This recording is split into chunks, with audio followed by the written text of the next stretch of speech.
You hear about unemployment rates on the news constantly. But what does this metric actually measure, and why does it matter for the economy? To be officially unemployed, you must be without a job, available to work, and actively looking for a new role in the last month. This percentage represents the share of the labor force that is currently looking for work, but hasn't found a position yet.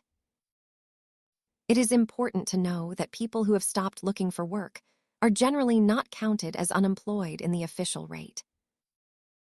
Economists categorize unemployment by cause. Frictional is the natural movement between jobs, while structural implies a deeper mismatch in the labor market. Tracking these trends helps policymakers and investors understand the overall health of the economy and consumer spending power.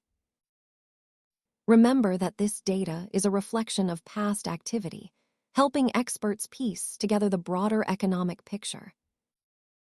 Thanks for watching. Understanding these basics helps you make sense of economic news. Don't forget to subscribe for more financial literacy basics.